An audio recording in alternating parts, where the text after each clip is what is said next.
Hello bankers, कैसे हैं आप लोग। तो दोस्तों, आज है हमारा रेशियो एंड प्रोपोर्शन सीरीज का डे 8। ठीक है। और मुझे लगता है कि आप लोगों की प्रैक्टिस अच्छी खासी चल रही होगी। ठीक है। चलिए फिर, अब हमारा मैंने पीडीएफ अपडेट कर दी है और नीचे दे दिया है पीडीएफ का लिंक। ठीक है। तो आप लोग ये वाली पीडीएफ भी डाउनलोड कर लेना और पुरानी वाली डिलीट कर देना, क्योंकि पुराने वाले सवाल इस वाली पीडीएफ में ऐड हैं। ठीक है, समझ गए। चलो, अब मैंने पीडीएफ निकलवा ली है, ये रही।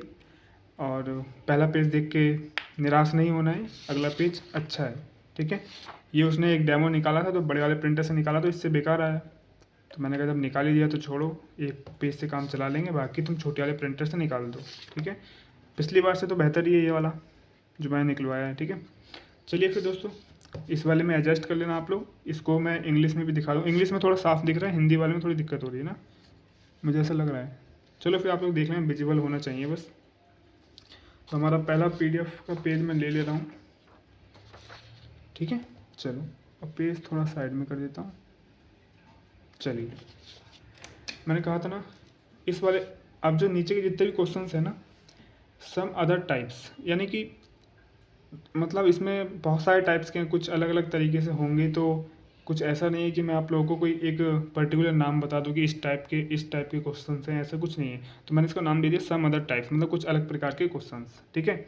चलिए, अच्छे क्वेश्चंस होंगे, हो सकता है ये कलर के मेंस में आए, इस टाइप के क्वेश्चंस हों। स्टार्ट करते हैं अपना पहला क्वेश्चन। हमें बोला कि 5,200 रुपये को ए, बी और सी के बीच 1:3, 1:3, 1:4, 1:2 के अनुपात में विभाजित किया जाना था, लेकिन गलती से 7:4:15 के अनुपात में विभाजित कर दिया जाता है।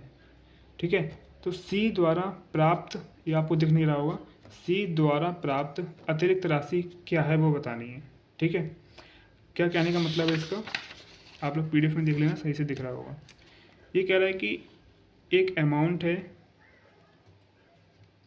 AM 5,200 रुपये।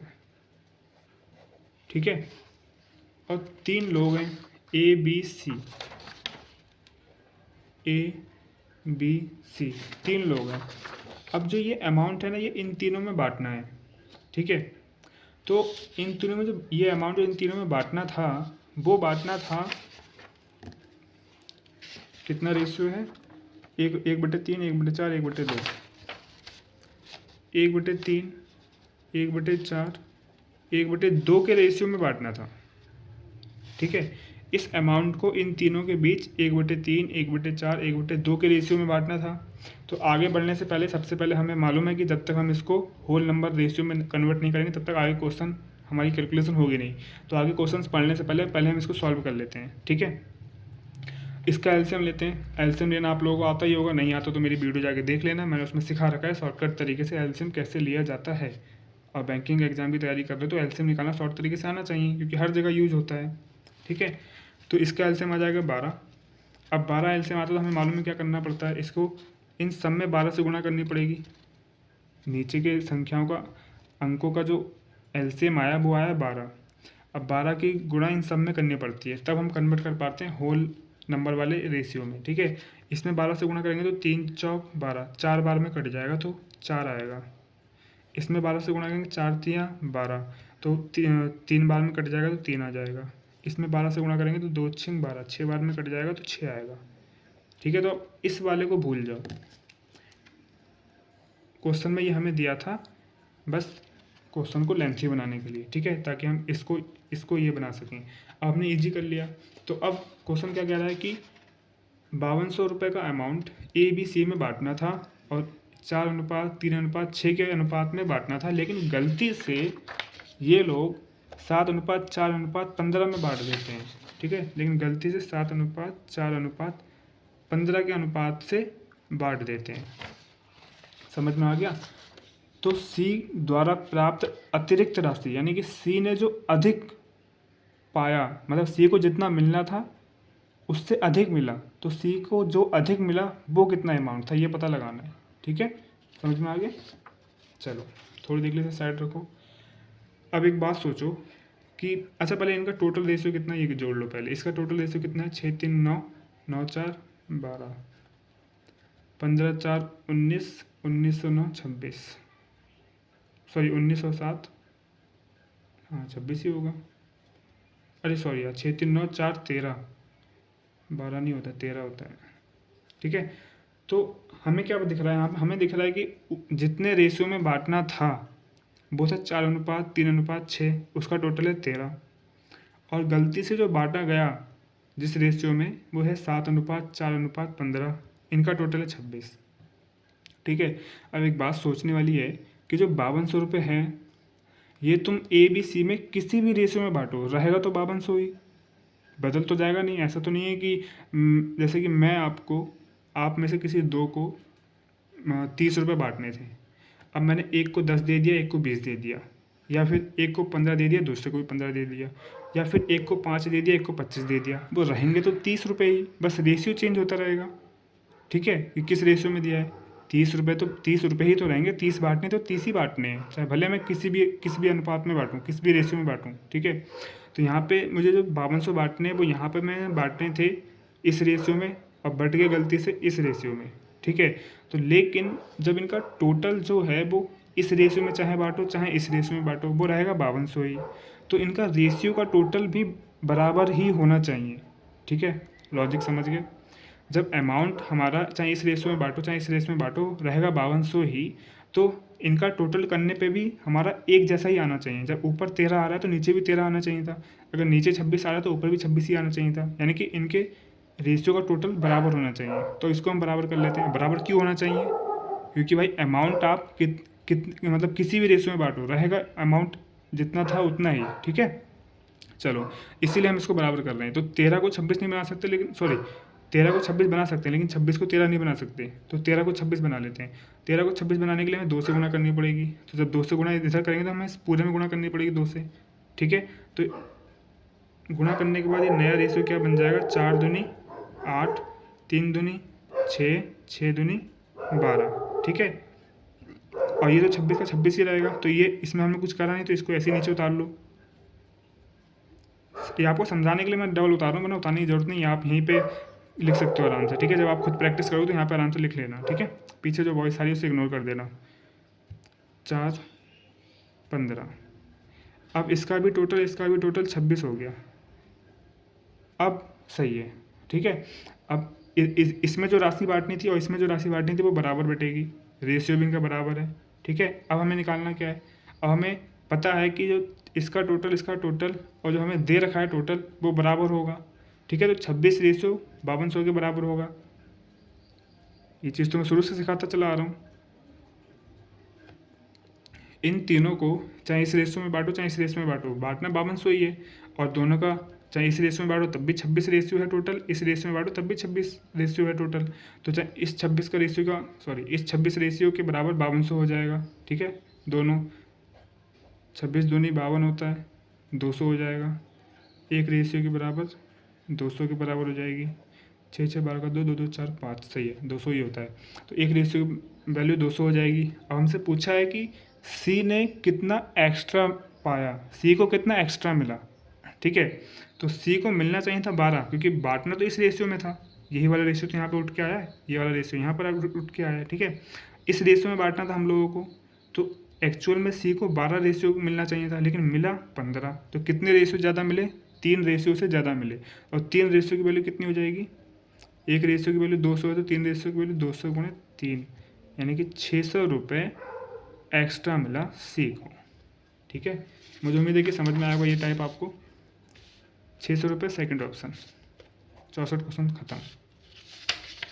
फिर से इसी तरीके का है अगला क्वेश्चन भी। ठीक है, आपको थोड़ा सा दिखने में दिक्कत हो रही है, बस इस वाले PDF को थोड़ा सा एडजस्ट कर लो, मतलब इस वाले पेज को थोड़ा सा एडजस्ट कर लेना। ठीक है, मतलब काम चला लेना। चलो PDF में सही दिखा है। ठीक है, PDF में एकदम बेस्ट तरीके से मैंने दे रखा है, PDF में कोई दिक्कत नहीं है, बस प्रिंट निकालने में दिक्कत हुई है। ठीक है, चलो अगला क्वेश्चन क्या है, 65 नंबर का क्वेश्चन है। एक धनराशि को A, B और C के मध्य 1/4:1/6:1/3 के अनुपात में विभाजित किया जाना था, लेकिन गलती से इसे 7:8:12 कहाँ गया, ये देखो 7:8:12 में वो 12 के अनुपात में विभाजित कर दिया जाता है। यदि बी को 200 रुपये अधिक प्राप्त होते हैं तो ज्ञात कीजिए कि ए बी सी के बीच कितनी राशि वितरित की गई। ठीक है, अब हमें टोटल नहीं दे रखा इस वाले क्वेश्चन में, इसमें टोटल दे रखा था, अतिरिक्त पूछ रहा था। अब इसमें क्या है, टोटल नहीं दिया, अतिरिक्त की वैल्यू बता दी कि कितना एक्स्ट्रा मिला, बी को कितना एक्स्ट्रा मिला 200। ठीक है, तो बी को जितने रेशियो एक्स्ट्रा मिले होंगे उस रेशियो की वैल्यू 200 के बराबर हो जाएगी, क्योंकि 200 रुपये एक्स्ट्रा मिला और जो रेशियो से एक्स्ट्रा मिलेगा उसी की तो वैल्यू 200 हुई। तो हमें पता चल जाएगा कि कितने रेशियो के बराबर कितने 200 है। तो वहाँ से एक रेशियो की वैल्यू निकालेंगे, टोटल की गुणा कर देंगे, टोटल आ जाएगा। ठीक है, तो पहले हम रेशियो तो बैलेंस कर लें। चलो,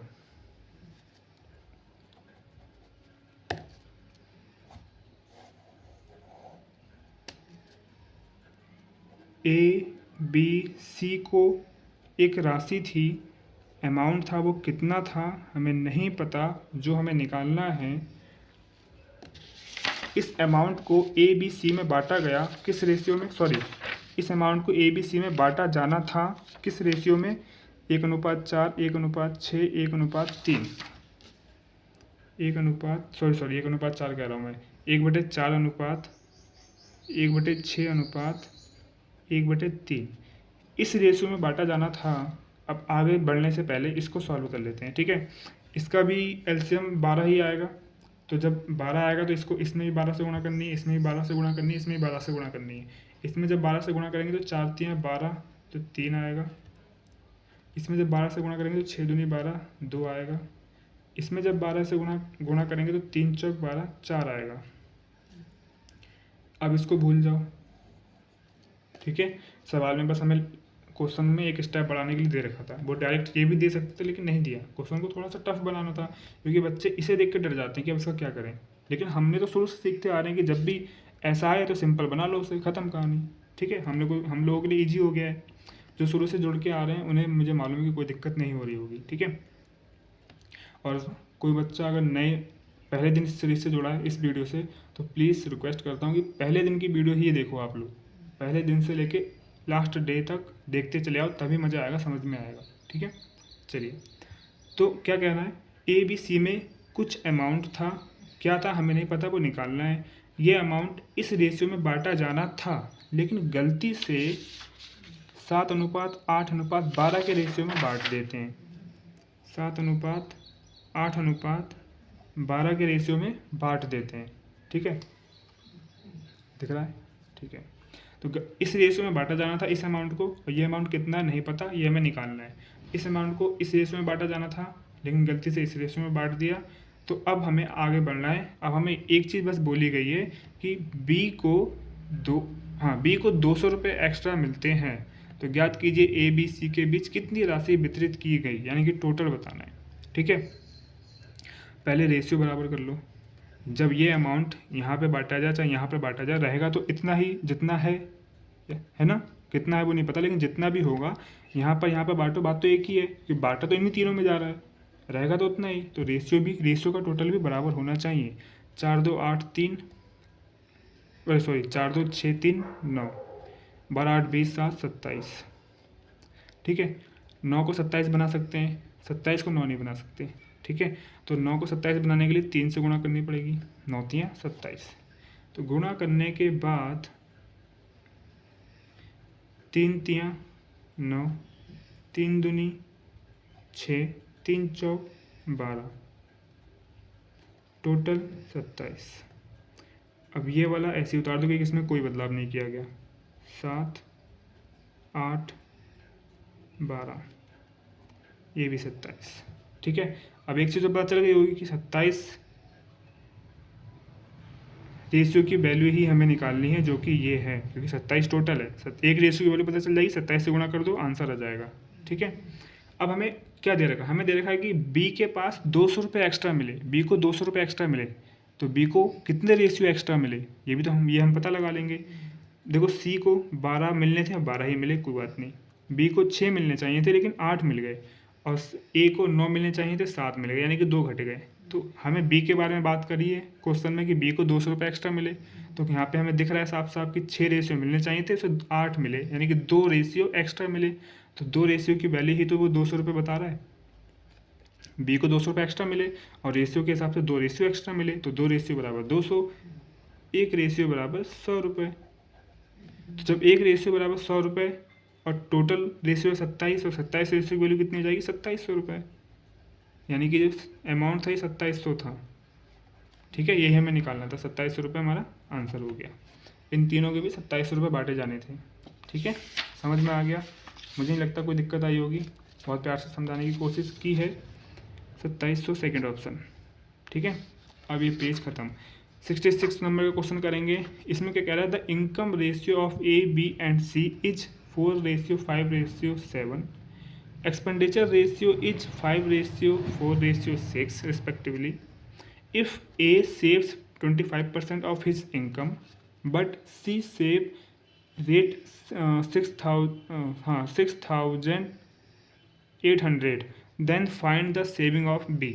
यानी कि मैं कर सकता हूँ, मुझे इतना समझ में आ गया इंग्लिश में क्या कह रहा है, लेकिन फिर भी हिंदी वालों के लिए करना पड़ेगा।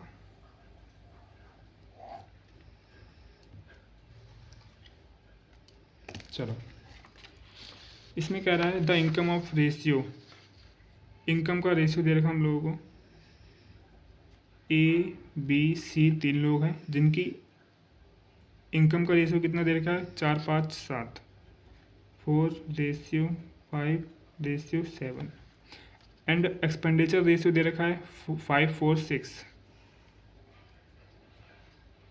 5:4:6। अब हमसे कह रहा है कि यदि ए 25% बचाता है अपनी इनकम का, उसकी इनकम है 4, ठीक है, 4 का 25% अगर वो बचाता है तो कितना आएगा सेविंग। 4 का 25% कितना होता है, 25% की वैल्यू होती है 1/4, 4 एकम 4 यानी कि 1। ठीक है, समझ में नहीं आया तो मैं समझा दे रहा हूँ। अच्छा, अगर ये क्वेश्चन ही मुझे लगता है इंग्लिश में आपको दिक्कत कर रहा होगा, रुक जाओ हिंदी में पढ़ देता हूँ एक बार। ये रहा हिंदी वाला। ठीक है, अब PDF से लग रही है। ए बी और सी का आय अनुपात, या फिर सी का आय का अनुपात लिखना चाहिए था ना। आय का अनुपात क्रमशः 4:5:7 है और व्यय यानी कि एक्सपेंडिचर का अनुपात 5:4:6 है। यदि ए अपनी आय में से 25% की बचत करता है लेकिन सी 6800 रुपये की बचत करता है, तो बी की बचत ज्ञात कीजिए। ए बी सी इनकी इनकम का रेशियो ये दे रखा है, एक्सपेंडिचर का रेशियो ये दे रखा है, और हमें बोल रखा है कि सी की जो सेविंग है वो है 6800 रुपये। इसका काम आएगा भी आगे। सी की सेविंग का अगर हम रेशियो निकालें तो वो रेशियो ये बराबर हो जाएगा, काट के एक रेशियो की वैल्यू आ जाएगी, बाद में टोटल निकल जाएगा। ठीक है, इसीलिए दे रखा है। लेकिन वो करने से पहले हम लोग को एक काम करना पड़ेगा। वो क्या करना पड़ेगा कि 4 हमसे बोला गया है कि ए अपनी इनकम का यानी कि जो कि 4 है इसका 25% सेव करता है। तो 4 का 25% की वैल्यू 1/4 होती है, तो मैंने डायरेक्ट 1/4 लिख दिया। 4 एकम 4 यानी कि 1 आएगा। तो सेविंग कितना करता है 1, लेकिन मैं 1 नहीं लिखूंगा यहाँ पे। क्यों?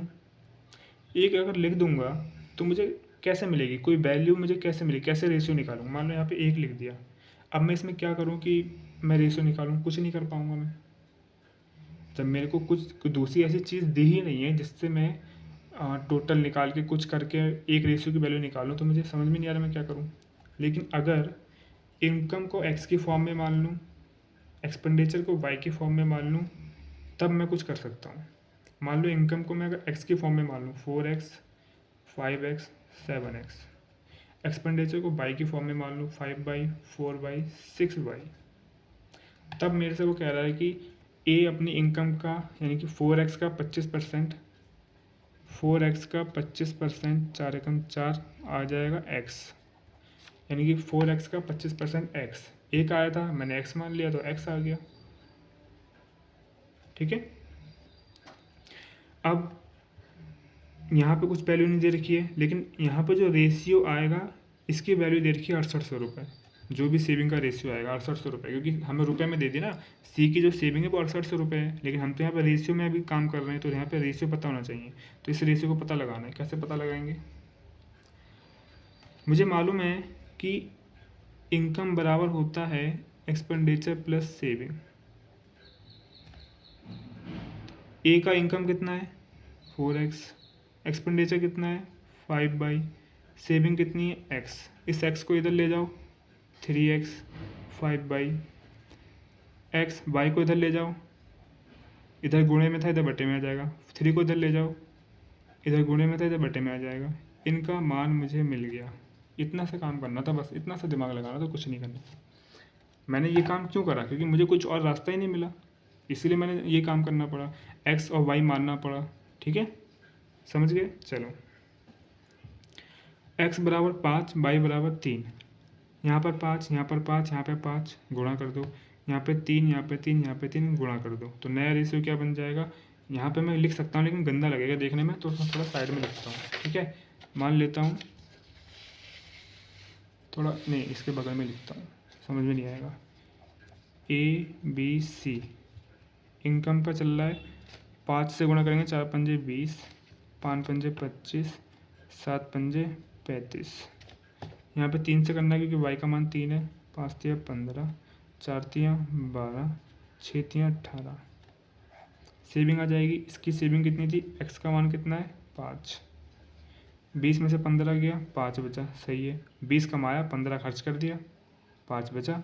25 कमाया, 12 खर्च कर दिया, कितना बचा, इसका 25 कमाया, 12 खर्च कर दिया, 12, 8, 8 5 13। 35 कमाया, 18 ख़त्म कर दिया, मतलब खर्च कर दिया, 18 दूनी 36 यानी कि 17। समझ में आ गया? अब हमें यही तो पता लगाना था, 17 रेशियो मिल गया। अभी 17 रेशियो की वैल्यू कितनी दे रखी है, 6800 रुपये दे रखी है। इधर आ जाओ, यहाँ पे दिख रहा है, हाँ 17 रेशियो की वैल्यू हमें दे रखी है 6800 रुपये। 17 3 34, 17 क्या, 17 चौक 68, 4 बार में जाएगा, यानी कि एक रेशियो की वैल्यू आ गई 400 रुपये। ठीक है, एक रेशियो की वैल्यू 400 रुपये। अब हमसे पूछा है कि क्या पूछा था हम लोगों से, नहीं बी की बचत ज्ञात करना है, बहुत बड़ी बात थोड़ी है कोई। 13 रेशियो दे रखी है बी की बचत कितनी है 13 रेशियो, एक रेशियो की वैल्यू 400, 13 रेशियो कितनी वैल्यू हो जाएगी, 13 की 400 से गुणा करो, 13 चौक 52, यानी कि बी की जो बचत हो जाएगी वो 5200 रुपये हो जाएगी। ये हमारा आंसर हो जाएगा, फर्स्ट ऑप्शन। ठीक है, समझ में आ गया? चलो आगे करते हैं फटाफट।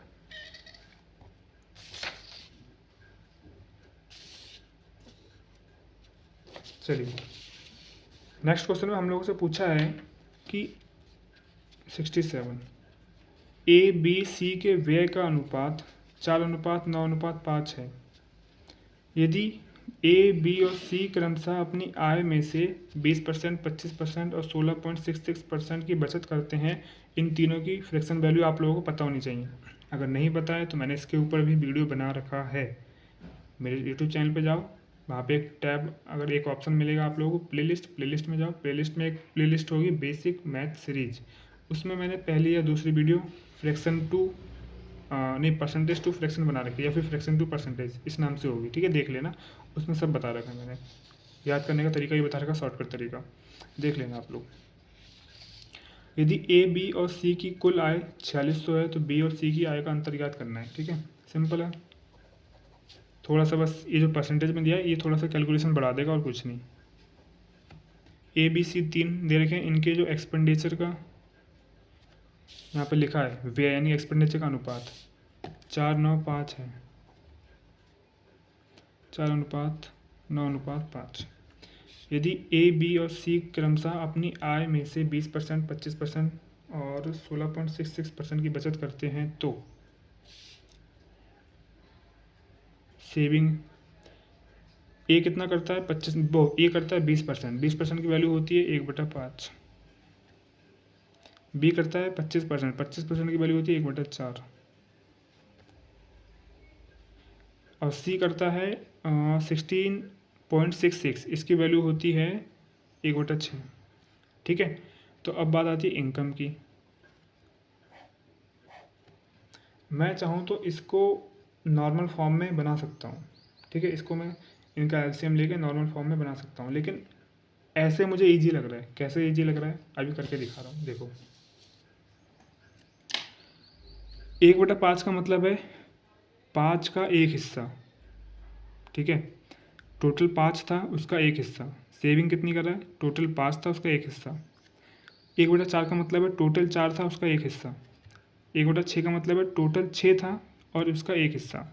यानी कि सेविंग अगर वो 1/5 कर रहा है, इसका मतलब उसके पास टोटल 5 रुपये थे, उसका एक रुपये वो सेविंग कर रहा है। तो टोटल 5 रुपये थे, इसका मतलब इनकम टोटल 5 रुपये थी, ठीक है। और 1 रुपये वो सेविंग कर रहा है और 4 रुपये खर्च कर रहा है, तो 4 और 1 5, यानी कि पूरा बैलेंस है ये वाला, कोई दिक्कत नहीं है। समझ में आया? 5 रुपये उसकी इनकम है, 1 रुपये वो बचा रहा है, 4 रुपये खर्च कर रहा है। एक्सपेंडिचर और सेविंग को मिलाकर ही बनता है इनकम। 4 और 1 5। 5 कहाँ से आया? क्योंकि सेविंग करता है 1/5, यानी कि टोटल 5 था, तो 1 रुपये खर्च कर रहा है, 4 रुपये, वो सॉरी 1 रुपये बचा रहा है, 4 रुपये खर्च कर रहा है, 4 1 5, पूरा बैलेंस है ये। इस वाले पे आ जाओ। इस वाले में बैलेंस नहीं है, तो पहले इस वाले को समझो। 1/6 वो बचा रहा है, यानी कि वो टोटल 6 का एक हिस्सा बचा रहा है। टोटल 6 का 1 रुपये बचा रहा है, तो टोटल अगर 6 है और 1 रुपये बचा रहा है और 5 रुपये खर्च कर रहा है, तो 5 और 1 6, यानी कि सही है, ये भी पूरा बैलेंस है, ठीक है। अब यहाँ पे आ जाओ। यहाँ पे कितना बचा रहा है वो? यहाँ पे बचा रहा है 1/4, यानी कि टोटल 4 है उसके पास, 1 रुपये बचा रहा है और 9 रुपये खर्च कर रहा है। ये तो बैलेंस नहीं हुआ, क्योंकि 1 रुपये खर्च कर रहा है और 9 रुपये, 1 रुपये बचा रहा है, 9 रुपये खर्च कर रहा है, 9 1 10, तो टोटल तो 10 होना चाहिए। लेकिन यहाँ पे तो 4 है इसके हिसाब से, क्योंकि वो 4 का 1 रुपये बचा रहा है। टोटल 4 है, 1 रुपये बचा रहा है, तो यहाँ पे तो 3 होना चाहिए, ठीक है। बी को थोड़ा साइड से समझते हैं। बी के बारे में क्या कह रहा है? Expenditure, saving, income. एक्सपेंडिचर क्या है?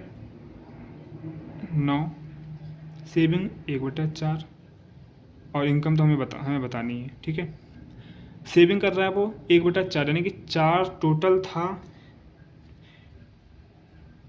1 रुपये वो बचा रहा है, तो 3 रुपये खर्च करने चाहिए उसको। 4 टोटल इनकम है, 1 रुपये बचा रहा है, तो 3 रुपये खर्च करने चाहिए, ये हमारे हिसाब से है। लेकिन इसमें क्या दे दिया हमें क्वेश्चन में कि वो 9 रुपये खर्च कर रहा है, 1/4 बचा रहा है, इनकम बताओ। यानी कि बैलेंस ही नहीं है, क्योंकि सेविंग वो 1/4 कर रहा है, इसका मतलब टोटल 4 है, 1 रुपये बचा रहा है। तो इसको बैलेंस करने के लिए हमें इसको बैलेंस करना पड़ेगा। ये 9 है, ठीक है। यहाँ पर तो 1 रुपये बचा रहा है, ठीक है, लेकिन ये एक्सपेंडिचर 9 है, तो 3 को 9 कर दो। 3 को 9 करने के लिए 3 से गुणा करनी पड़ेगी। इसमें भी 3 से गुणा कर दो, इसमें भी 3 से गुणा कर दो। क्या बन जाएगा? 9 3 12, ठीक है। कहोगे ये 4 कहाँ गया? अरे 4 जब था तो 1 रुपये बचा रहा था, 3 रुपये खर्च कर रहा था, लेकिन ऊपर तो 9 दे दिया ना। 4 टोटल था, 1 रुपये बचा रहा था, 9 रुपये खर्च कर रहा था, तो ये रेशियो गलत था। इसमें हमने क्या करा? 3 से गुणा कर दी। 3 से गुणा करने के बाद 9 3 12 बन गया, ठीक है। समझ में आ गया? तो फिर सही से लिख लेते हैं। सही से क्या लिखना है? रेड पेन से लिख दे रहा हूँ, 9 3 12। इसे ये वाला सही है, ठीक है, ये वाला गलत है, इस वाले को हमने बैलेंस कर दिया, इसे भूल जाओ। 9 3 12 हो गया। अब हमसे क्या कह रहा है क्वेश्चन? आप लोग क्वेश्चन उसमें देख लेना, ठीक है। टोटल इसकी इनकम का योग दे रखा है 4600 रुपये। तो बी और सी की आय का अंतर बताओ। बी और सी की आय का अंतर, इनकी आय का रेशियो ये है 12 और 6, इनका अंतर कितना हो गया? 6 रेशियो। 6 रेशियो हमें बताना है कितना है। बी और सी की जो इनकम का अंतर बताना है, तो इनकी इनकम का रेशियो है 12 और 6, इनका अंतर कितना होगा? 6, तो 6 रेशियो की वैल्यू हमें पता चल जाएगी। तो हमें पता चल जाएगी बी और सी की इनकम का अंतर कितना है, डिफरेंस कितना है, ठीक है। तो पहले हमें तो 4600 टोटल दे रखा है, तो इसको टोटल जोड़ लो, कितना है? 12 6 18, 18 5 23। 23 रेशियो की वैल्यू 4600 के बराबर है, तो 23 दूनी 46 होता है, 3 3 6 2 2 4, हाँ सही है। एक रेशियो की वैल्यू अगर 200 आ गई, तो 6 रेशियो की वैल्यू कितनी जाएगी? 6 दूनी 12, 1200 हो जाएगी। तो बी और सी की इनकम का डिफरेंस कितना है? 1200। मुझे उम्मीद है कि आप लोगों को समझ में आया होगा। थोड़े अच्छे क्वेश्चंस हैं, कई बार रिवाइज करना पड़ेगा, वीडियो को बार बार रिपीट करना पड़ेगा आप लोगों को, ठीक है। थोड़ी दिक्कत होगी लेकिन 1-2 बार करोगे तो हो जाएगा, ठीक है। 1200 हमारा आंसर है सेकंड ऑप्शन, सही है ना। चलिए आगे बढ़ते हैं। अगला क्वेश्चन भी बहुत अच्छा है। अगला क्वेश्चन मुझे पहले कराना चाहिए था, इसको बाद में कराना चाहिए था, क्योंकि अगला जो क्वेश्चन आ रहा है वो इन दोनों के टाइप के बेस पर है, तो ये तीनों मुझे एक साथ करा देने चाहिए थे। चलो कोई बात नहीं, आगे पीछे करो, कोई बात नहीं। इसमें हमसे कह रहा है कि एक क्लास में फर्स्ट डिवीज़न, सेकंड डिवीज़न और थर्ड डिवीज़न से पास होने वाले छात्रों की संख्या का अनुपात क्रमशः 5:6:7 है। कहने का मतलब है कि क्लास में first division, second division, third division, 3 division से लोग पास हुए हैं। फर्स्ट डिवीज़न से कुछ लोग पास हुए हैं, कुछ सेकंड डिवीज़न से पास हुए हैं, कुछ थर्ड डिवीज़न से पास हुए हैं, ठीक है। चलो लिख लेते हैं। एक क्लास में फर्स्ट डिवीज़न लाने वाले बच्चे, सेकंड डिवीज़न लाने वाले बच्चे और थर्ड डिवीज़न लाने वाले बच्चे। फर्स्ट, सेकंड और थर्ड कुछ बच्चे हैं। वो स्टूडेंट्स किस रेशियो में है? फर्स्ट डिवीज़न में 5, 6, 7। 5 के रेशियो में पास हुए, 6 के रेशियो में पास हुए, 7 के रेशियो में पास हुए। फर्स्ट में 5 रेशियो में पास हुए, सेकंड में 6 रेशियो में पास हुए, थर्ड में 7 रेशियो में पास हुए, ठीक है। टोटल कितना हो गया? 6, 7, 13, 13, 5, 18। टोटल 18 रेशियो में बच्चे हैं। लेकिन उत्तर पुस्तिका को जांचने के बाद 200 छात्र थर्ड डिवीज़न में से 1 और 2 डिवीज़न में प्रमोट हुए। 200 जब उन्होंने उत्तर पुस्तिका जांची दोबारा से, तो 200 छात्र थर्ड डिवीज़न से फर्स्ट और सेकंड डिवीज़न में प्रमोट होकर चले गए, प्रमोट हुए। यानी कि इसमें से 200 बच्चे फर्स्ट और सेकंड में चले गए, ठीक है। तो रेशियो क्या बन गया? प्रमोट हुए। अब अनुपात क्रमशः 4, 5, 3 हो जाता है। 4, 5, 3, ठीक है। इस रेशियो में थे पहले पास होने वाले बच्चे, बाद में दोबारा से पुस्तिका जांची गई होगी, तो थर्ड में से कुछ 200 बच्चे फर्स्ट और सेकंड में प्रमोट होकर चले गए, ठीक है। यानी कि वो 200 बच्चे थे, उनमें से कुछ लोग फर्स्ट डिवीज़न में आए, कुछ लोग सेकंड डिवीज़न में आए। पहली बार में उनकी कॉपी गलत जांची गई होगी, ठीक है, तो उन्हें थर्ड डिवीज़न में रख दिया। लेकिन बाद में जब कॉपी जांची गई तो 200 बच्चे ऐसे थे जो फर्स्ट डिवीज़न और सेकंड डिवीज़न वाले थे, तो उन्हें थर्ड डिवीज़न में से हटा के फर्स्ट और सेकंड डिवीज़न में स्थान दिया गया, ठीक है।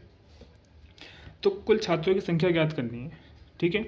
तो इसमें से जो बच्चे निकल कर गए तो रेशियो 3 बन गया, ठीक है। एक मिनट रुको, पहले इनको देख तो ले ये बैलेंस है या नहीं है, क्योंकि टोटल स्टूडेंट्स के मान लो कुछ टोटल स्टूडेंट्स तो होंगे ना भाई। टोटल स्टूडेंट्स तो मतलब कुछ बच्चे हैं जो फर्स्ट सेकंड थर्ड डिवीज़न से पास हुए, तो वो कितने बच्चे हैं इस फर्स्ट सेकंड थर्ड वाले में? First division, second division, third division में बांटा गया इस रेशियो में। अब वो जितने बच्चे हैं वो इस रेशियो में बांटे चाहे इस रेशियो में बांटे, रहेंगे तो बच्चे उतने ही। बच्चे थोड़ी ना कम हो जाएंगे या ज़्यादा हो जाएंगे, आगे पीछे तो हो जाएंगे बस। तो जब पहले इसमें बांटा गया तो 18 रेशियो आ रहा था। अब देखें कितना है, 5, 3, 8, 8, 4, 12। हाँ ठीक है, ठीक है। तो लेकिन जब बच्चे टोटल रहेंगे, चाहे इस रेशियो में बांटो चाहे इस रेशियो में बांटो, तो रेशियो भी टोटल रहना चाहिए सेम।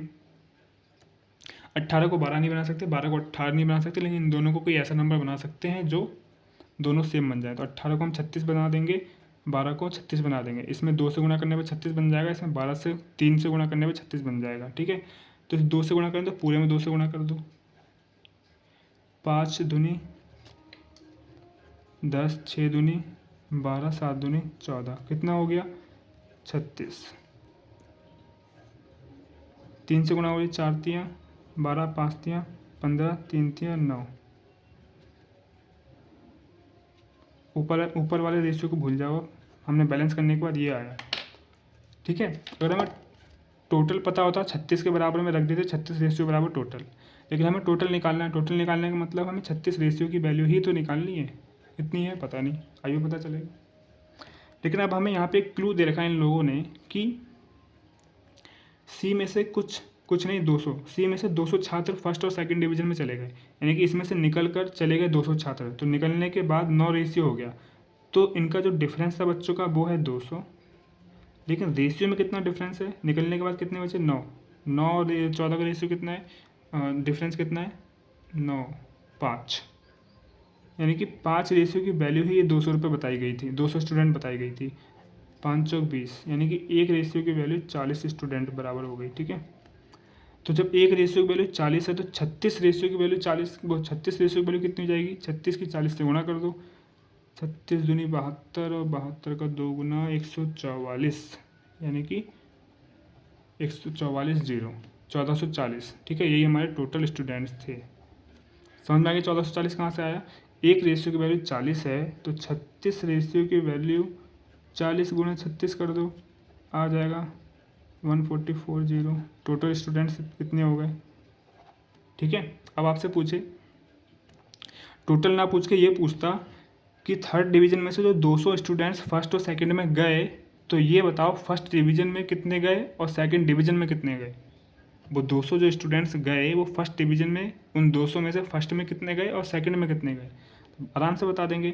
अरे यार फर्स्ट में पहले 10 थे, 2 बढ़ गए, यानी कि 2 रेशियो की वैल्यू कितनी हो गई 80, तो फर्स्ट में 80 स्टूडेंट्स गए, और थर्ड सेकंड में पहले 12 थे, तो 200 जब आए तो ये 15 हो गया, 15 यानी कि 3 रेशियो बढ़ गया, तो 3 रेशियो की वैल्यू कितनी हो जाएगी, 4 3 12 120, 80 और 120 जोड़ो 200, तो वो 200 जो इसमें से आए वो इसमें 80 गए, इसमें 120 गए। ठीक है, अलग अलग पूछता तो हम अलग अलग भी बता देते, कोई बड़ी बात नहीं थी। समझ में आ गया, कोई दिक्कत तो नहीं। चलिए अब आगे बढ़ते हैं फटाफट। चलिए फिर इस क्वेश्चन को कर लेते हैं दोस्तों, लास्ट वाले का आंसर ये रहा। ठीक है, 1440, 1440, 69 नंबर का क्वेश्चन है हमारा। ठीक है, अब इसमें हमें, ये भी एक नया टाइप का क्वेश्चन है, तो थोड़ा ध्यान से और दिमाग लगा के सुनना। ठीक है, मैं उम्मीद करता हूँ कि आप सबको समझ आ रहा होगा, मैं पूरी कोशिश करता हूँ कि आप लोगों को समझ में आए, एक एक चीज़ बताने की कोशिश करता हूँ। ठीक है, इसको थोड़ा साइड में कर लेते हैं। ठीक है, थोड़ा सेंटर में रहेगा तो दिखेगा। 200 ग्राम मिश्र धातु, यानी कि एक अलॉय बोलते हैं क्या मिश्र धातु को, अलॉय होगा, चलो हम हिंदी में पढ़ते हैं। ठीक है, इंग्लिश में गए तो मेरा भी दिमाग खराब हो जाएगा। 200 ग्राम मिश्र धातु में कॉपर तथा जिंक का अनुपात 2:3 है। इसमें कितना कॉपर और मिलाया जाए कि नए मिश्र धातु में कॉपर तथा जिंक का अनुपात 3:2 बन जाए या फिर हो जाए। ठीक है, सबसे पहले तो मिश्र धातु। ठीक है,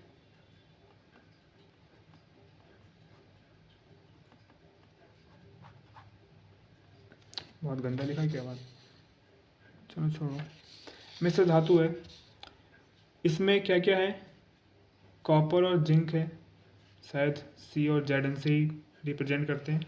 ठीक है, ऐसे ही कुछ होगा, हाँ ऐसे, चलो कोई बात, कोई मतलब कोई उससे क्या लेना ना, कॉपर और जिंक है। ठीक है, COPPER, और जेड, क्या है इसकी स्पेलिंग क्या लिख रखी है, ZINC है, चलो जेड एन लिख दिया हमने। ठीक है, ये कॉपर है, जिंक है, तो इसका जो रेशियो दे रखा है वो दे रखा है हम लोगों को 2:3।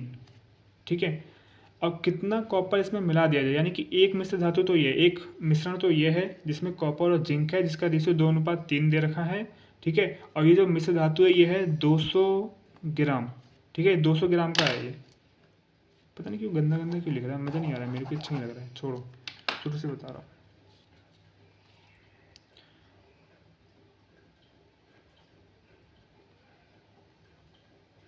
मिश्र धातु है ये 200 ग्राम का है। ठीक है, अब इस मिश्र धातु में दो चीज़ें मिली हुई हैं, कॉपर और जिंक। ठीक है, कॉपर का रेशियो और जिंक का रेशियो कितना है, 2:3। ठीक है, अब थोड़ा सही लग रहा है, वहाँ पे मुझे फील ही नहीं आ रहा था, अच्छा पढ़ाते हुए। मिश्र धातु है जिसका टोटल वैल्यू 200 ग्राम है, और जिसमें इस 200 ग्राम में कॉपर 2 यूनिट है और जिंक 3 यूनिट है, यानी कि 2 रेशियो का है और 3 रेशियो का है। तो जब इसका टोटल दे रखा है कि 200 ग्राम है, तो इनका जब रेशियो का टोटल निकालेंगे तो हम दोनों का अलग अलग पता चल जाएगा। 200 ग्राम होना चाहिए, तो इन दोनों का कितना आया, 5 रेशियो, 5 रेशियो की वैल्यू 200, तो एक रेशियो की वैल्यू कितनी हो जाएगी, 5 चौक 20, यानी कि 40, एक रेशियो की वैल्यू 40 हो जाएगी, तो 2 रेशियो की वैल्यू 80 हो जाएगी, और एक रेशियो की वैल्यू 40 और 3 रेशियो की वैल्यू 120 हो जाएगी। ठीक है। अब हमसे ये बोला है कि नया मिश्र धातु बनाने के लिए कॉपर तथा जिंक का अनुपात 3:2 हो जाएगा। तो कॉपर नहीं, क्या कुछ और बोल रहा है, इसमें कितना, मतलब जो ये मिश्र धातु है 200 ग्राम, इसमें कितना कॉपर मिलाया जाए कि नए मिश्र धातु में कॉपर तथा जिंक का अनुपात 3:2 बन जाए। ठीक है, एक नया मिश्र धातु है, न्यू मिश्र धातु। ठीक है, एक नया मिश्र धातु है, बोल रहा है कि इसमें जो कॉपर और जिंक का रेशियो है वो 3:2 होना चाहिए। तो हम कितना कॉपर मिलाएं? ठीक है, जाहिर सी बात है, हमें यहाँ कॉपर बढ़ता हुआ दिख रहा है 2 से 3। ठीक है, तो हमसे पूछ रहा है कि वो नए मिश्र धातु को बनाने के लिए कितना कॉपर ऐड करें कि रेशियो 3:2 का आए कॉपर और जिंक के बीच में। ठीक है, तो बात कॉपर की हो रही है और इस टाइप के हम काफ़ी क्वेश्चंस कर चुके हैं जो मैं बताने जा रहा हूँ। बात जब सिर्फ कॉपर की हुई है तो यानी जिंक में कोई परिवर्तन नहीं हुआ है। इस टाइप के क्वेश्चंस हम कर चुके हैं कि जब कोई परिवर्तन नहीं होता तो उसको हम कोई छेड़ते नहीं, उसको बैलेंस करना पड़ता है। ठीक है, तो भाई जब जिंक पहले उतना था तो बाद में भी उतना ही होना चाहिए। तो पहले जिंक कितना था? 120। तो अभी भी जिंक कितना होगा? 120 ग्राम, ये 80 ग्राम, ये 120 ग्राम। भाई जब रेशियो में चेंज हुआ है लेकिन उसकी क्वांटिटी में चेंज नहीं हुआ है ना, तो पहले जिंक 120 ग्राम था तो बाद में भी 120 ग्राम रहना चाहिए, क्योंकि सवाल में जिंक के बारे में कोई बात नहीं करी गई है इसलिए। तो 120 ग्राम ही रहेगा नए मिश्र धातु में भी, बस अंतर इतना है कि इनके बीच का रेशियो चेंज हो जाएगा। पहले 3 रेशियो का मान 120 था, लेकिन अब 2 रेशियो का मान 120 हो गया। तो जब दो नए मिश्र धातु में 2 रेशियो का मान 120 हो गया तो 1 रेशियो का मान कितना हो जाएगा? 120 को 2 से भाग कर दो, 60 दिख रहा है। तो जब 1 रेशियो की वैल्यू 60 ग्राम हो जाएगी तो इस 3 रेशियो की वैल्यू कितनी जाएगी? 6 × 18, 180 ग्राम। ठीक है, अब आप कहोगे सर 180 ग्राम कॉपर हमें मिलाना चाहिए तो रेशियो हमारा नए मिश्र धातु में 3:2 हो जाएगा। लेकिन आप गलत हो। क्यों गलत हो? उसने कहा है कि कितना मिलाया जाए। ठीक है, कितना पुराने वाले से नए वाले में कितना कॉपर मिलाया जाए कि अनुपात 3:2 हो जाए कॉपर और जिंक के बीच। तो हमने कितना मिलाया? पहले कितना था? 80। अब कितना मिला दिया? 180 हो गया। कितना मिलाया? 100 मिला दिया ना। 80 था, 180 हो गया। तो कितना मिलाया कि 180 हो गया? 100 मिला दिया। तो हमने कॉपर जो मिलाया वो 100 ग्राम मिलाया अतिरिक्त। यही हमारा आंसर है। 100 ग्राम कॉपर मिलाने से इनके बीच का जो नए मिश्र धातु में रेशियो बनेगा वो 3:2 बन जाएगा। ठीक है, मुझे उम्मीद है कि यहाँ पे समझ में आया। वो नहीं समझ में आएगा तो वीडियो रिवर्स करके दोबारा देखो। ठीक है, समझ में आएगा। फर्स्ट ये तो पूछा था कि इसमें कितना कॉपर और मिलाया जाए, तो 100 ग्राम कॉपर और मिलाएंगे तो रेशियो जो 2:3 का है वो 3:2 का बन जाएगा नए वाले में। ठीक है, वैल्यू टोटल 200 ग्राम ही थी, ऊपर भी नीचे भी। ठीक है, बस उसी वैल्यू का सहारा लेके हमने यहाँ पर निकाल दिया। ठीक है, चलो नेक्स्ट कर लेते हैं फटाफट। चलो फिर दोस्तों, नेक्स्ट क्वेश्चन ये रहा हमारा। ठीक है, पेज थोड़ा चेंज कर दिया है, लास्ट क्लास वाला पेज ले लिया हम लोगों ने, थोड़ा सा बचा था, मैं सोचा इसी पे करा देते हैं। ठीक है, ये आ गया।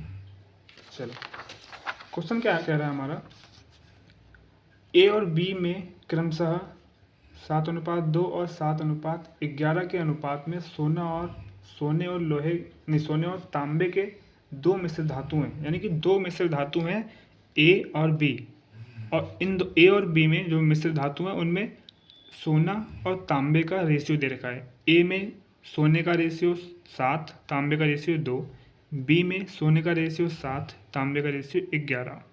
ठीक है, यदि इन 2 मिश्र धातुओं की समान मात्राओं को नए मिश्र धातु सी बनाने के लिए पिघलाया जाता है तो सी में सोने और तांबे का अनुपात क्या है? ठीक है, एक चीज़ समझो पहले, इसमें कह रहा है कि ए और बी जो मिश्र धातु हैं इन दोनों से अगर समान मात्रा सेम क्वांटिटी में सोना और तांबा लिया जाए तो नया मिश्र धातु सी बनता है। ठीक है, 2 मिश्र धातुओं की समान मात्रा को नए मिश्र धातु सी बनाने के लिए पिघलाया जाता है। ठीक है, जैसे कि मान लो कि इस बॉक्स में और इस बॉक्स में क्या कुछ मान लेते हैं ना, क्या माने, मान लो इसमें 4 लीटर पानी है, इसमें 6 लीटर पानी है, ठीक है। तो अब हमें एक तीसरी बाल्टी में इन दोनों से समान मात्रा में पानी लेना है, तो इसमें डालना है समान मात्रा में, ठीक है, समान मात्रा में लेना है। इन दोनों से सेम मात्रा में तीसरी बाल्टी में पानी डालना है। अब पानी इसमें रखा हुआ है, ठीक है। अब इसमें से और इसमें से समान मात्रा में लेने के लिए इसमें और इसमें समान होना चाहिए। हमें नहीं पता कि इसमें कितना है, इसमें कितना है। ऐसे लाइक मान लो कि इसमें 4 लीटर रखा है, इसमें 6 लीटर रखा है, ठीक है। मान लो कि हमें नहीं पता कि इसमें कितना रखा है, इसमें कितना रखा है। मैं तो आपको समझाने के लिए बता रहा हूँ कि इसमें 4 लीटर, इसमें 6 लीटर है, लेकिन हमें पता नहीं है कि इसमें 4 है, इसमें 6 है।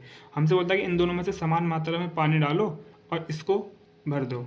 दोनों में से समान मतलब दोनों में से सेम क्वांटिटी में पानी निकालना है। तो इसमें 4 लीटर है और इसमें 6 लीटर है, तो जब हम इसमें से इसमें डालेंगे और इसमें से इसमें डालेंगे तो क्या गारंटी है कि तुम इसमें और इसमें सेम पानी डाल दोगे जब आपको पता ही नहीं है तो, ठीक है। नापने के लिए भी कुछ नहीं है, अपने दिमाग में चलाओ ज़्यादा, ठीक है। तो जब इसमें से और इसमें से हमें इसमें समान मात्रा में डालने के लिए हमारे पास ये दोनों अगर 4 और 4 लीटर हैं, दोनों समान मात्रा में हैं, हमें पता नहीं कि 4 लीटर है 4 लीटर है, लेकिन दोनों हमसे ये बोला गया कि ये दोनों समान हैं, इन दोनों में समान मात्रा में पानी रखा है और इसमें डालना है समान मात्रा में, तो हम दोनों को इसमें डाल देंगे, समान मात्रा में चला जाएगा, ठीक है। आई होप मैंने एग्जांपल लेके सही से समझाने की कोशिश की हो। नहीं समझ में आए फिर भी क्वेश्चन करते हैं, ठीक है, क्वेश्चन से शायद समझ में आ जाए। बस कहने का मतलब ये है कि जब किसी भी चीज़ को समान मात्रा में किसी दो चीज़ों से समान मात्रा में पिघला कर या फिर उनमें से निकाल कर तीसरी चीज़ बनानी हो, तो वो दोनों चीज़ें समान होनी चाहिए, तभी हम समान मात्रा में निकाल सकते हैं। पता चले एक में कम है और दूसरे में ज़्यादा है, तो कैसे निकालोगे समान, नहीं निकाल पाओगे ना, ठीक है। जब हमारे पास कोई ऐसी चीज़ नहीं है जिससे हम पता लगा सकें कि इन दोनों में से कितना कितना सामान निकाल सकते हैं, समान मात्रा में उस क्वांटिटी को, उस वस्तु को निकाल सकते हैं, ठीक है। चलो, ए और बी है, एक मिश्र धातु ए, एक मिश्र धातु बी, इसमें और इसमें सोना पहले बोला ना, हाँ, गोल्ड तांबा को क्या बोलते हैं, कॉपर, गोल्ड कॉपर, इन दोनों का रेशियो दे रखा है।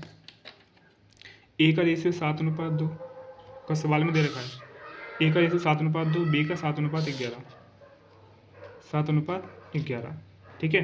अब हमसे बोला है कि इन दोनों से समान मात्रा में पिघलाना है, ठीक है। देखो, यदि इन दोनों मिश्र धातुओं की समान मात्रा को नए मिश्र धातु सी बनाने के लिए पिघलाया जाता है, इन दोनों को पिघलाया जाता है। अब तुम पिघला के कैसे पता लगाओगे कि यार इसमें गोल्ड और कॉपर समान मात्रा में आ रहा है कि नहीं आ रहा है। वो तो आप तभी पिघला सकते हो ना जब ये दोनों आपस में समान होंगे, आपस में बराबर होंगे, तभी तो आप बराबर पिघलाओगे, ठीक है। तो ये दोनों कितना है, 7 2 9, और ये कितना है, 11 7 17, ठीक है। जब ये 9 आ रहा है, और यार 11 7 17 थोड़ी ना 18 होता है,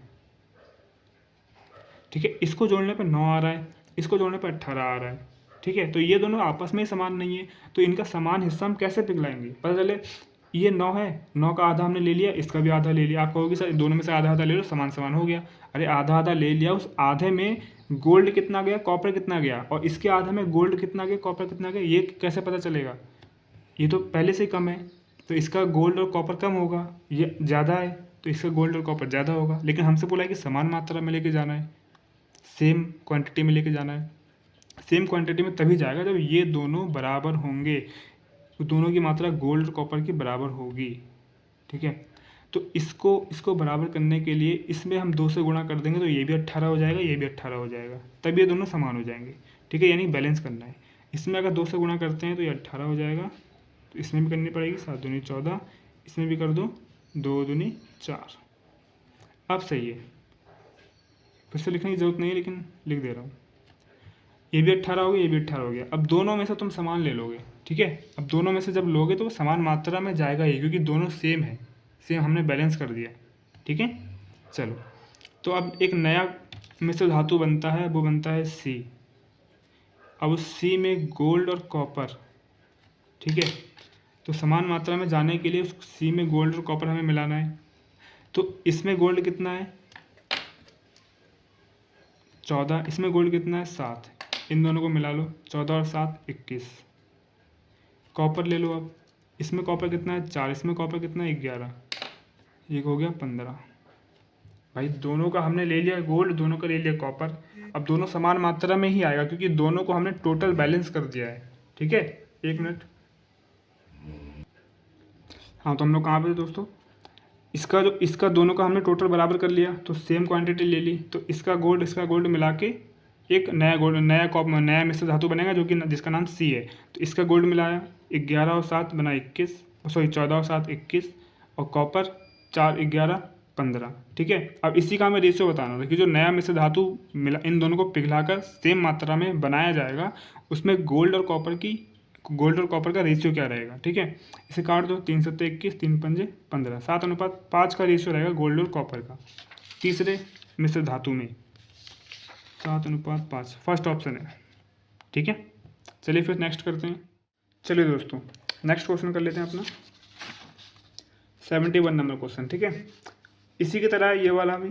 ठीक है, चलो इसमें बोला दो मिश्रण ए और बी में दूध और पानी का मिश्रण 80 लीटर और 60 लीटर है। दो मिश्रण है ए और बी और दूध और पानी का मिश्रण 80 और 60 लीटर है, यानी कि ए का जो मिश्रण है वो 80 लीटर है जिसमें दूध और पानी का रेशियो नीचे दे रखा है। ठीक है, ए 80 लीटर का है और बी 60 लीटर का मिश्रण है तथा दूध और पानी का अनुपात क्रमशः 5:3 7:5 है। यदि दोनों मिश्रण को एक नए बर्तन में सी में डाल दिया जाता है तो नए बर्तन में दूध और पानी का अनुपात क्या होगा। ठीक है, अच्छा पेज बदलना पड़ेगा, एक मिनट रुको। चलिए दोस्तों थोड़ा सा पेज खाली था, इसको ले लेते हैं। ठीक है, चलिए तो दो मिश्रण ए और बी में दूध और पानी का मिश्रण 80 लीटर और 60 लीटर है, यानी कि दो मिश्रण है ए और बी। ए है 80 लीटर टोटल, बी है 60 लीटर, और इन दोनों में जो रेशियो दे रखा है दूध और पानी का, दूध पहले है पानी बाद में। हाँ ठीक है, मिल्क वाटर का इसमें रेशियो दे रखा है, मिल्क वाटर क्या दे रखा है 5:3 7:5। ठीक है, सेम यही क्वेश्चन अभी पिछला वाला था, लेकिन उसमें ना हमें टोटल नहीं दे रखा था, बस हमें ये रेशियो दिया हुआ था। यहाँ पे गोल्ड और कॉपर था, यहाँ पे गोल्ड और कॉपर था, इन दोनों को समान मात्रा में मिला के मिश्र धातु नया बनाना था जिसमें हमें बताना था गोल्ड और कॉपर कितना था, गोल्ड और कॉपर का रेशियो कितना था। अब इसमें भी हम यही बात है 5 और 3 7 और 5, इनको किस हिसाब से मिलाना है, इनको मिलाना है और नए जो तीसरे बर्तन में हम डालेंगे जब इसको, तो मिल्क और वाटर का रेशियो क्या है वो बताना है। लेकिन यहाँ पे चीज़ें आसान हो गई हैं, यहाँ पे हमें टोटल दे दिया है। ठीक है, जब टोटल दे दिया है तो हमें यहाँ पे रेशियो बैलेंस करने की ज़रूरत ही नहीं है। ठीक है, रेशियो बैलेंस करने की ज़रूरत तब पड़ती है जब हमारे पास इनकी एक्चुअल वैल्यू नहीं होती है। अब इसका टोटल दे रखा है और रेशियो दे रखा है, तो हम यहाँ से 5 की वैल्यू 3 की वैल्यू निकाल लेंगे, यहाँ से 7 की वैल्यू 5 की वैल्यू निकाल लेंगे। तो जब हमें एक्चुअल वैल्यू पता चलेगी तो उनकी वाटर और मिल्क दोनों जोड़ के पता लगा लेंगे कि तीसरे बर्तन में कितना जाएगा। ठीक है, लास्ट क्वेश्चन में बस ये वाली वैल्यू नहीं दी थी हम लोगों को, टोटल वैल्यू यहाँ पे दे रखी है तो ये ईजी हो गया। 5 3 8, 8 रेशियो की वैल्यू जब 80 है तो एक रेशियो की वैल्यू 10 हो जाएगी। ये सब तो ओरली आप करने लगे होंगे, माइंड में हो जाता होगा आप। तो एक रेशियो की वैल्यू 10 तो 5 रेशियो की वैल्यू 50, ये 30 हो जाएगी। ए में 50 लीटर दूध है और 30 लीटर पानी है। अब बी में 7 5 12 रेशियो की वैल्यू 60, 12 पंजे 60, 12 पंजे 60। ठीक है, एक रेशियो की वैल्यू क्या हुआ, हाँ एक रेशियो की वैल्यू 5 हो जाएगी, 5 है ये 5 5। ठीक है, 12 पंजे 60। तो जब एक रेशियो की वैल्यू 5 है, 7 रेशियो की वैल्यू 35, 5 रेशियो की वैल्यू 25। यहाँ पे 35 लीटर दूध है, यहाँ पे 25 लीटर पानी है। तो अब हमें मिल्क इसका भी पता चल गया एक्चुअल वैल्यू में, वाटर इसका भी एक्चुअल वैल्यू पता चल गई। तो जब ये तीसरे में जाएगा तो जुड़ जाएगा, जाहिर सी बात है। सी बर्तन में हमने डाला तो यहाँ पे मिल्क और वाटर कितना हो जाएगा, इसका मिल्क जुड़ जाएगा आपस में 50 60 70 80 85। इसका वाटर जुड़ जाएगा। भाई जब हम इन दोनों को किसी एक बर्तन में डालेंगे तो आपस में मिल जाएंगे, तो समझ लो जोड़ रहे हैं हम 30 और 25 55। अब इसी का रेशियो पूछा हम लोगों से, बस सी में मिल्क कितना है 85 लीटर और वाटर कितना है 55 लीटर, इनका रेशियो बता दो। 17 11। यही हमारा आंसर हो जाएगा। ठीक है, सिंपल है ना। चलिए अगला करते हैं। चलिए दोस्तों नेक्स्ट क्वेश्चन करते हैं 72। ठीक है, इसमें बोला देखो उसी की तरह है पहला, अभी जो हमने लास्ट में 2 करे हैं ना, अभी जो लास्ट करा उससे पहले जो करा था उस 2 का ही तीसरा है ये। ठीक है, उन्हीं के उसी टाइप का है। बर्तन ए में एसिड और पानी को 5:2 के अनुपात में मिलाया गया। बर्तन ए में एसिड और पानी को 5:2 के अनुपात में मिलाया गया तथा बर्तन बी में कितना है ये 8:5 के अनुपात में मिलाया गया एसिड और पानी। इन दोनों बर्तनों से मिश्रण को किस अनुपात में मिलाया जाना चाहिए ताकि प्राप्त नए मिश्रण में, यानी कि बर्तन सी में समझ लो, एसिड और पानी 9:4 के अनुपात में हो। पहले वाले क्वेश्चन में क्या करा गया, ए और बी का हमें रेशियो दे दिया और दोनों को सेम मात्रा में पिघलाने के बाद सी में क्या रेशियो बनेगा वो पूछा। दूसरे क्वेश्चन में क्या करा गया, ए और बी में हमें रेशियो दे दिया गया और उनका टोटल भी दे दिया गया, जिससे हमें आसानी हो गई। तो दोनों को मिलाने पर सी में क्या रेशियो बनेगा वो पूछा गया। अब तीसरे क्वेश्चन में क्या कर दिया गया, ए और बी का हमें रेशियो दे दिया, सी का भी रेशियो दे दिया। ठीक है, ए और बी का रेशियो दे दिया, सी का भी रेशियो दे दिया। अब पूछ ये रहा है कि जो ये सी में जो रेशियो आया ये इन दोनों का कितना कितना पार्ट मिलाकर आया। ठीक है, इन दोनों से किस रेशियो में हमने लिया कि ये रेशियो बनकर आया। अभी तक क्या था, इन दोनों का पूछ रहा था, मतलब बता रहा था और पूछ रहा था कि रेशियो क्या आएगा। और अब क्या करा, इन दोनों का हमें दे दिया रेशियो, तीसरे का भी दे दिया और पूछ रहा है कि इन दोनों से किस रेशियो में हमने मिलाया कि तीसरा रेशियो 9:4 बन गया। ठीक है, अच्छा क्वेश्चन है। चलो देख लो आप, एक ही क्वेश्चन को किस किस तरीके से घुमा के दे सकते हैं ये लोग, कितने बेकार लोग हैं। बर्तन ए और बर्तन बी,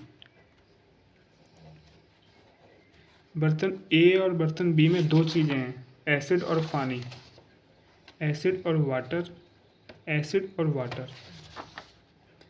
5:2 ए में है,